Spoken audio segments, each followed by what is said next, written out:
Emmanuel. Salut à toi. Dis-moi pas qu'il y a un problème de représentation avec Google. Il y en a avec bien des affaires, mais avec Google en particulier, oui, c'est de ça que je vais parler ce soir. Donc, l'autre jour, je cherchais quelque chose de beau et de positif à poster sur Internet pour accompagner un de mes multiples articles de blog. Et ce jour-là, Google m'a déçu. Pas surprise, juste déçu. Parce que quand tu utilises le mot « fat » pour faire ta recherche, la majorité des résultats te montrent des bedaines pincées par des grandes mains séparées de leurs propriétaires.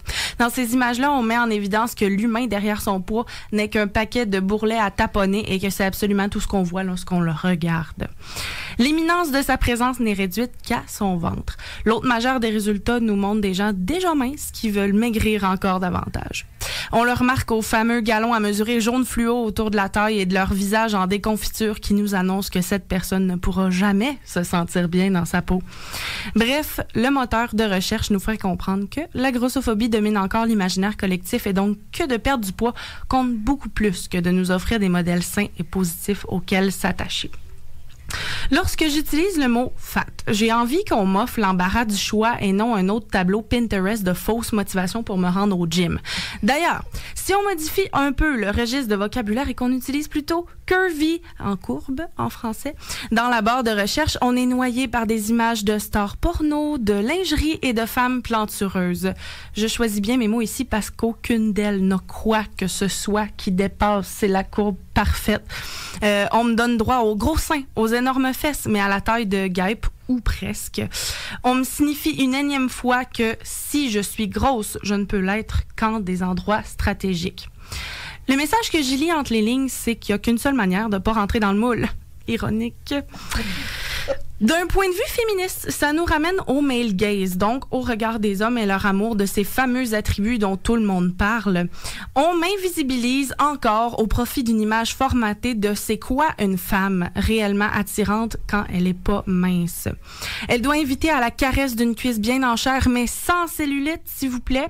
Elle donne envie de plonger le regard dans un décolleté infini pour tout prendre, mais surtout qui devra jamais pendre.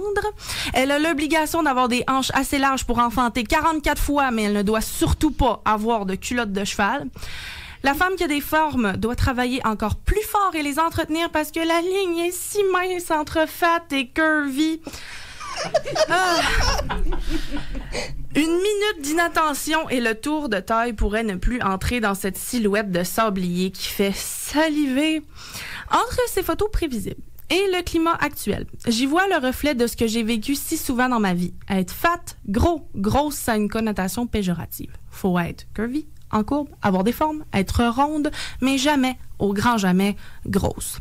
À écouter la société, je mérite pas d'avoir une vision positive du poids et donc je ne peux pas choisir mon propre vocabulaire de peur qu'il soit négatif et ainsi mal vu, alors que c'est pas mal une des dernières choses qui m'importe. J'essaye de comprendre à quel moment dans l'histoire un simple qualificatif est devenu aussi tabou lorsque j'en viens à reprendre quelqu'un qui tente de me convaincre que je suis pas grosse, alors que l'évidence est drette devant ses yeux, mes yeux, vos yeux, nos yeux, dans le miroir, tous les yeux. Je constate combien il nous reste à faire. Comprenez-moi bien. Les mots qu'on se réapproprie ne font du mal qu'à ceux qui les ont dénaturés.